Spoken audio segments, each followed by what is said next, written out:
नमस्कार दोस्तों, ocean network में आपका स्वागत है। मैं हूं ओमकार चौधरी। ये आदमी सच में मूड फ्रेश कर देता है। 2-4 दिन, 10-5 दिन अगर चुप करके बैठ जाए, तो हम लोगों को भी लगने लगता है कि यार है कहाँ और सामने क्यों नहीं आ रहा है, कुछ बोल क्यों नहीं रहा है। और भाई जब भी बोलता है, कांग्रेस के 5, 7, 10 लाख वोट तो ऐसे ही कम कर देता है और भारतीय जनता पार्टी प्रफुल्लित हो जाती है। ये जो मेरे चेहरे पर आप मुस्कान देख रहे हैं, आप जरा खुद भी उसका रसास्वादन कर लीजिए। मैं आपको सुनवा देता हूं। राहुल गांधी एक्चुअल में बिहार के दौरे पर हैं। बेगूसराय में कन्हैया कुमार के आमंत्रण पर पहुंचे थे और एक वीडियो जारी किया था। बाकायदा इन्होंने प्रचार का वीडियो जारी किया था और सबसे कहा था कि जितने बेरोजगार युवा हैं, सब सफेद टी शर्ट पहन करके पहुंचे बेगूसराय। बैठ के बात करेंगे, तसल्ली से बात करेंगे और ये जो पलायन है बिहार से और रोजगार की जो बहुत बड़ी समस्या है, इसके समाधान के बारे में बात करेंगे। सफेद टी शर्ट पहन करके आने के लिए कहा था। शायद वो सोच रहे होंगे कि आज का युवा जो है वो, चूंकि राहुल गांधी वही सफेद टी शर्ट पहनते हैं, तो उनसे इंस्पायर होगा, पहुंचेंगे। पहुंचे, लोग पहुंचे और कैसे कैसे जुटाए गए होंगे ये तो आप हम सब जानते हैं। पॉलिटिकल पार्टियों के लिए भीड़ जुटाना तो चुटकियों का काम है, बाएं दाएं हाथ का काम है। बहुत सारे वीडियो हम देखते हैं ऐसी। भीड़ जुटान के बाद जब उनसे बात करते हैं कि क्यों आए थे, उनको पता भी नहीं होता है। मुद्दे क्या थे उनको जानकारी नहीं होती है। हाँ, किसी किसी के मुंह से निकल जाता है कि दिहाड़ी मिली थी, खाना वाना मिला था, बस में भर के चले आए। तो घर पे पड़े हुए भी क्या काम कर रहे थे। तो सुनते हैं कि 10,000 भीड़ थी वहां पर बेगूसराय में और राहुल गांधी को एक पैदल मार्च करना था साहब। 24 मिनट में पैदल मार्च खत्म हो गया, 24 मिनट में। और एक जगह इनको नुक्कड़ सभा को संबोधित करना था। बिना नुक्कड़ सभा को संबोधित किए वहां से सीधे पटना के लिए निकल गए। अब कोई पूछे कि भाई 1 मिनट साहब,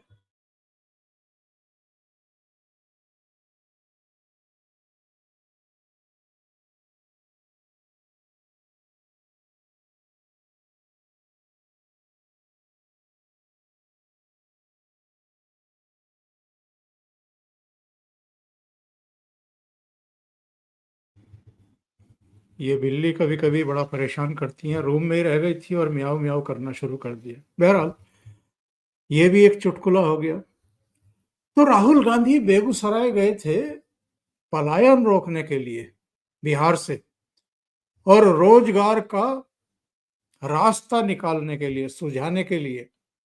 लेकिन इतना समय नहीं था कि आप एक वीडियो डाल रहे हो, प्रचार कर रहे हो, पहुंचने के लिए कह रहे हो और फिर युवाओं के बीच में बैठ करके कुछ बात कर ली जाए या वहां नुक्कड़ सभा ही कर दी जाए। बस 24 मिनट का 1 किलोमीटर का मुश्किल से उन्होंने रास्ता तय किया होगा पैदल और उसके बाद पटना के लिए निकल लिए। पटना में दो कार्यक्रम थे। एक तो सदाकत आश्रम में इनका जो कांग्रेस का ऑफिस है, वहां पदाधिकारियों से बातचीत करनी थी। एक, जैसा ये हमेशा करते हैं, संविधान बचाने का आजकल इन्होंने ठेका ले रखा है, तो इसके लिए भी वहां जाकर के इन्होंने भीड़ जुटा रखी थी और वहां संबोधन किया। और ये जो मैं मुस्कुरा रहा था, इनका एक वीडियो वायरल हो गया, बल्कि 2-3 इनके भाषण के अंश वायरल हो गए हैं। उनमें से एक ये भी है, आप भी सुन लो और देख लो, समझ लो कि हम लोग क्यों मिस करते हैं इनको जब ये चुप करके बैठ जाते हैं। ऑर्थोपेडिक सर्जन की स्किल है। सुनिए, शुरू से सुनिए। आप में ऑर्थोपेडिक सर्जन की स्किल है, ऑर्थोपेडिक सर्जन की नॉलेज है, ज्ञान है। जो ऑर्थोपेडिक सर्जन होता है वो आप में सब कुछ है, मगर आप ऑर्थोपेडिक सर्जन नहीं हो। क्यों? क्योंकि पूरा का पूरा सिस्टम आपके खिलाफ काम करता है। आप सोचते हो कि आप ऑर्थोपेडिक सर्जन हो, मगर आप अस्पताल को कभी नहीं चला पाओगे। आपको चलाने नहीं दिया जाएगा, कभी नहीं चलाने दिया जाएगा। और अगर आप में क्षमता चलाने की हो तो आपको फाइनेंस नहीं मिलेगा, पैसा नहीं मिलेगा, बैंक लोन नहीं मिलेगा। और अगर आपने बैंक लोन ले लिया और आपने अस्पताल भी शुरू कर दिया, तब ब्यूरोक्रेसी आपको रोकने की कोशिश करेगी। तो आपके मन में लग रहा है आपको कि मैं ऑर्थोपेडिक सर्जन हूं, मगर ऑर्थोपेडिक सर्जन के सच्चे औजार आपके हाथ में नहीं है, आपके खिलाफ काम कर रहे हैं।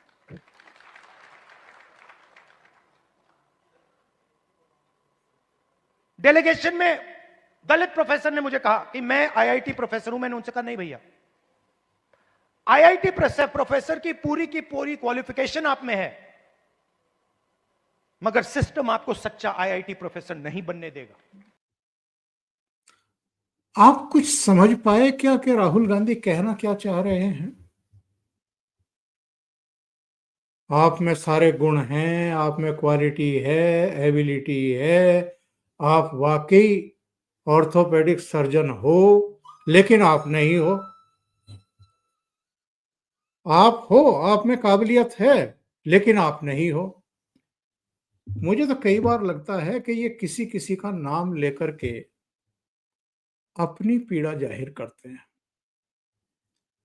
और ये साबित करने की कोशिश करते हैं कि मेरे में सारी क्वालिटी है। मैं एक ऐसे खानदान से आता हूं जिस खानदान में 3 प्रधानमंत्री हुए हैं। मैं तो जन्मजात पॉलिटिशियन हूं, मैं पॉलिटिक्स को समझता हूं, लेकिन मैं पॉलिटिशियन नहीं हूं, मतलब कामयाब पॉलिटिशियन नहीं हूं। अब भैया, अपना दर्द अगर आप इस तरीके से जाहिर कर रहे हैं ऑर्थोपेडिक सर्जन का नाम लेकर के, तो ठीक है भाई, रोज हीक लो, लेकिन कभी अपने अंतर्मन से पूछा कि जिसके खिलाफ आप मुहिम छेड़े हुए हैं, वो आदमी तो कभी वियतनाम छुट्टियां मनाने के लिए जाता नहीं है, ना इटली जाता है, ना विदेशों में उनके नाना मामा है, ना अपने खानदान की चिंता करता है कि मेरी बहन भी सांसद हो जाए, मेरी माँ भी राज्यसभा में जरूर बैठी रहे अगर लोकसभा चुनाव नहीं लड़ रही है, और मैं भी अगर अमेठी की जनता ने ठुकरा दिया हूं तो कम से कम वायनाड की जनता तो मुझे पार्लियामेंट भेज दे। तो ऐसी चिंता तो वो करते नहीं है, अपने खानदान की, अपने रिश्तेदारों की, अपनी आने वाली पीढ़ियों की तो चिंता वो नहीं करते हैं। अभी जो अमित शाह ने कहा था नाविका कुमार के साथ इंटरव्यू देते हुए कि जब उन्होंने ईवीएम पर सवाल किया, ये ईवीएम का भी इनको नाम लेने का चस्का है, तो उन्होंने कहा कि ईवीएम से आपके लिए भी वोट निकलनी शुरू हो जाएगी, जीत निकलनी शुरू हो जाएगी जिस दिन भारतीय जनता पार्टी के नेताओं की तरह आप सुबह 6 बजे से लेकर रात के 1 बजे तक देश के लिए जीना शुरू कर देंगे। अगर अपने लिए ही जीना है, अपने लिए मतलब अपने परिवार के लिए, रिश्तेदारों के लिए जीना है, अपनी ही चिंता करनी है, पार्टी भी भाड़ में जाए, देश की तो खैर सोचनी नहीं है इनको, देश और समाज में तो तनाव पैदा हो, चाहे भाड़ में जाए, आग लग जाए, उसकी भी चिंता नहीं है। ये तो खुद कहते रहे हैं संविधान संशोधन कर देंगे मोदी जी तो पूरे देश में आग लग जाएगी। कितनी आसानी से ये लोग कह देते हैं कि देश में आग लग जाएगी। देश यानी राष्ट्र यानी भारत, जो हमारी भारत माता है, ये उसमें आग लगने की बात तो ऐसे कह देते हैं कि जैसे भारत कोई आत्मा विहीन राष्ट्र हो। अरे भाई, एक जीवंत राष्ट्र है। आप अगर आज मंच पर खड़े होकर के, किसी हॉल में खड़े होकर के लोगों को संबोधित कर रहे हैं, आप अगर 146 साल पुरानी पार्टी को गवर्न कर रहे हैं, नेतृत्व कर रहे हैं, तो इसलिए क्योंकि भारत की जनता आपको अभी इसकी इजाजत दिए हुए है। आप उसी में आग लगाने की बात करते हैं। एक और इनका जरा सुनिए, और ये तो और भी ज्यादा गंभीर है और सोचने के लायक है। सुन लेते हैं और उसके बाद फिर बात करते हैं। पिछड़े वर्ग के हो, आदिवासी हो, माइनॉरिटी हो, और उसमें मैं महिला भी जोड़ सकता हूं। पिछड़ा बोला, ईबीसी हो, अति दलित हो, अगर आप अपर कास्ट के नहीं हो तो आप सेकंड क्लास सिटीजन हो। और मैं ये ऐसे नहीं बोल रहा हूं, मैं सोच समझ के बोल रहा हूं, मैं पढ़ लिख के बोल रहा हूं। ये जो इन्होंने नया ज्ञान दिया है कि अगर आप अपर कास्ट के नहीं हो और दलित हो, ओबीसी हो, अति पिछड़े हो, आदिवासी हो, महिला को भी जोड़ सकता हूं, ईबीसी को जोड़ सकता हूं, फलाने को जोड़ सकता हूं, ढिमकाने को जोड़ सकता हूं, वो सब सेकंड क्लास सिटीजन हैं। वैसे तो राहुल गांधी से सबसे पहले ये पूछा जाना चाहिए कि आप और आपका खानदान, यानी गांधी नेहरू खानदान जो है, ये फर्स्ट क्लास सिटीजन्स हैं, सिटीजन्स में आता है, या सेकंड क्लास सिटीजन्स में आता है। और चूंकि इस खानदान से 3 प्रधानमंत्री रह चुके हैं, और मोतीलाल नेहरू से लेकर के जवाहरलाल नेहरू, इंदिरा गांधी, राजीव गांधी से पहले भी संजय गांधी, दोनों बहुएं मेनका गांधी भी और सोनिया गांधी भी, और इनकी संतानें, उधर वरुण गांधी और इधर ये राहुल गांधी, प्रियंका वाड्रा, और अब प्रियंका वाड्रा की संतानें रेहान से लेकर के मिराया, ये सब सेकंड क्लास सिटीजन हैं या फर्स्ट क्लास सिटीजन है? और अगर फर्स्ट क्लास सिटीजन है तो इतने सालों तक ये जिनको आप सेकंड क्लास सिटीजन बता रहे हैं, इनकी सुध आपको क्यों नहीं आई? कुछ तो वजह होंगी कि अब आप सबको सेकंड क्लास बता रहे हैं। अपर क्लास को छोड़ करके आप सबको सेकंड क्लास सिटीजन बता रहे हैं।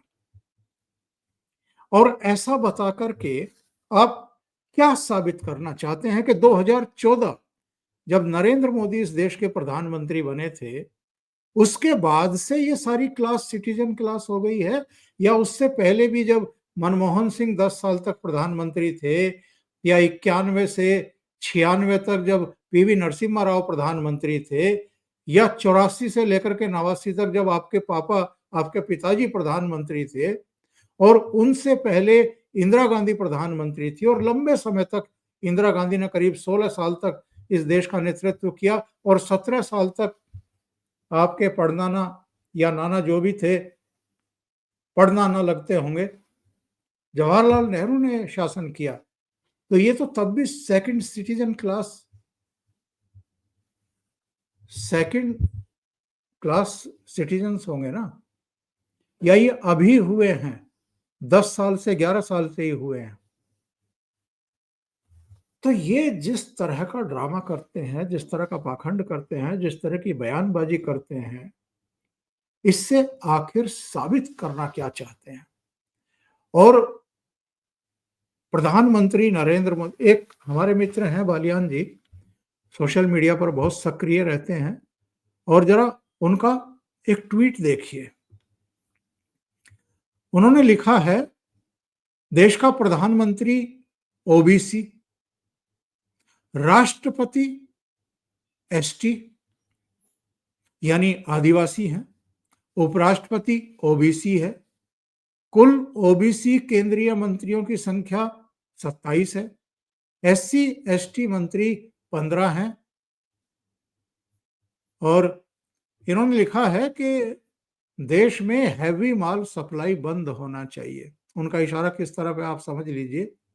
ऊपर इन्होंने लिखा है अगर आप अपर क्लास सिटीजन नहीं तो आप सेकंड क्लास सिटीजन हो। मेरी समझ में ये बात आ नहीं रही है कि राहुल गांधी क्या करना चाहते हैं इस देश में। क्या एक वर्ग संघर्ष कराना चाहते हैं, गृह युद्ध कराना चाहते हैं, लोगों को भड़काना चाहते हैं? क्या सबको सेकंड क्लास सिटीजन बता करके आप पता नहीं किस किस का अपमान कर रहे हैं।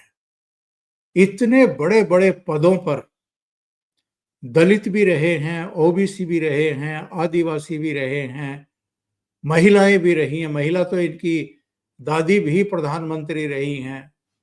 अभी भी देश की वित्त मंत्री जो हैं वो निर्मला सीतारमण है। अभी दिल्ली में महिला को मुख्यमंत्री बनाया गया है, रेखा गुप्ता को। बंगाल की मुख्यमंत्री ऑलरेडी ममता बनर्जी हैं, वो भी सेकंड क्लास सिटीजन है। इन्होंने कहा ना बोलते हुए कि मैं महिलाओं को भी रख सकता हूं इस सेकंड क्लास सिटीजन की लिस्ट में।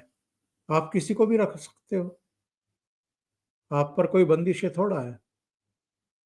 और आप ऐसे खानदान से आते हैं, ऐसे परिवार से आते हैं, आप कुछ भी कह सकते हो, आप स्वतंत्र हैं।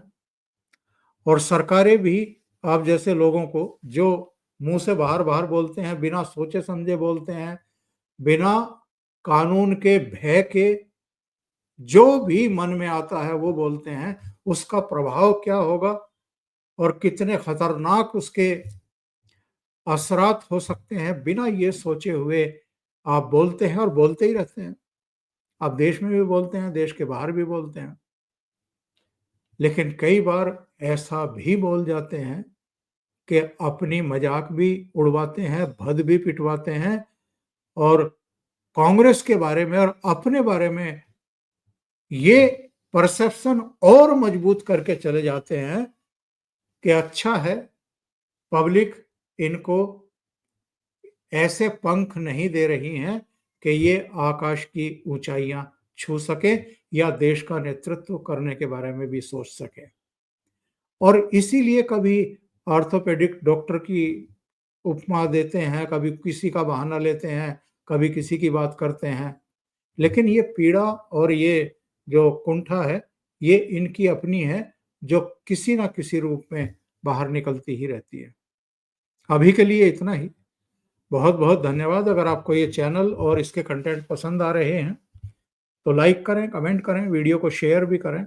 अभी तक अगर आपने ये चैनल सब्सक्राइब नहीं किया है तो सब्सक्राइब कर लें। साथ में लगे बेल आइकॉन को दबाना ना भूलें ताकि आगे आने वाले वीडियो और उनके नोटिफिकेशन आप तक पहुंचते रहें। बहुत बहुत धन्यवाद। नमस्कार।